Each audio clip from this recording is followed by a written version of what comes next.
নমস্কার, আমি তোমাদের মায়াদি। দেখো, এটা ভোলা মাছ, চ্যাপ্টা ভোলা বলে।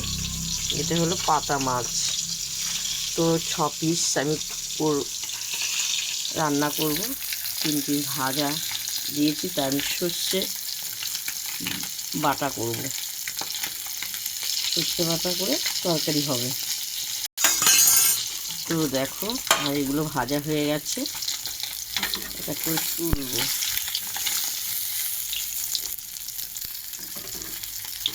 সর্ষে ভোলা সর্ষে খাওয়া খুব ভালো লাগে খেতে।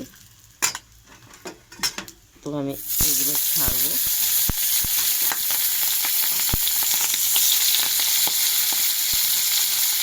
এটা পাতা মাছ, এটা ছোটো তো, খেতে খুব ভালো লাগে।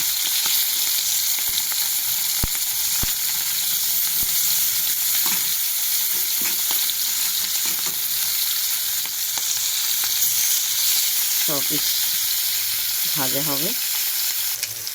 তো আমি এক এক করে, মাছগুলো ভাজা হয়ে গেছে, আমি এক এক করে বাটিতে রাখবো।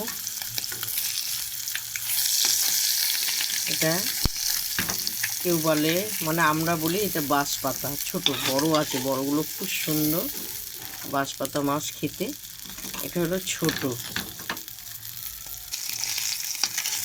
বড় বাঁশপাতা মাছগুলো খেতে এত সুন্দর।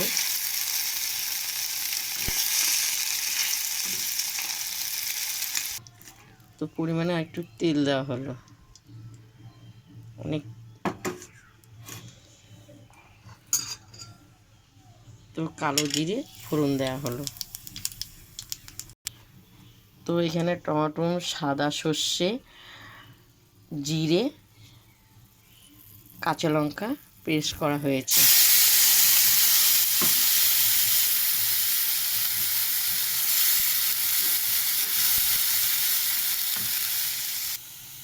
তো স্বাদ মতো নুন আর হলুদ মশলাতে দিয়ে দেওয়া হলো, নেড়ে চেড়ে।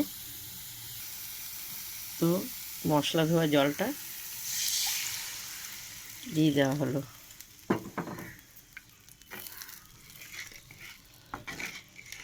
খুব সুন্দর লাগবে ভোলা মাছের সর্ষে বাটা তরকারিটা।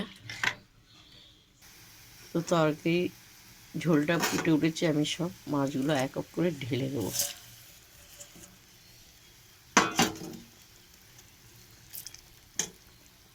চ্যাপ্টা ভোলা বলে। ভোলা অনেক নানা রকমের আছে, খেতেও ভালো লাগে।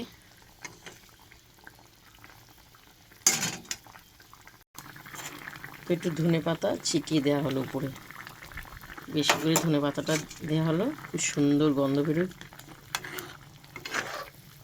এই তো আমাদের শীতকালের ভালো ভালো নতুন নতুন জিনিস, সবজি সব খাওয়া আমাদের শেষ হয়ে যাচ্ছে, কারণ আমাদের তো এবার গরম পড়ছে। তো অত ভালো ভালো সবজি পাওয়া যাবে না টাটকা টাটকা। আজকে রান্না করে সবজি আজকে আনলে কালকে খারাপ হয়ে যায়।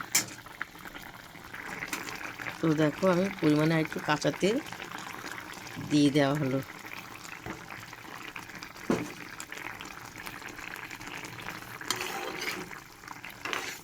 এবার নেড়ে চেড়ে আর একটু সামান্য ফুটাবো, নামিয়ে ফেলবো।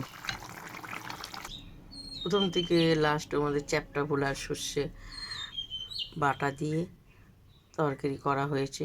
তো তোমাদের যদি ভালো লাগে তোমরা আমাকে লাইক দিও, শেয়ার করো, কমেন্ট করে জানাবে। তো এরকম ভোলা মাছ সর্ষে বাটা কারা কারা পছন্দ করো,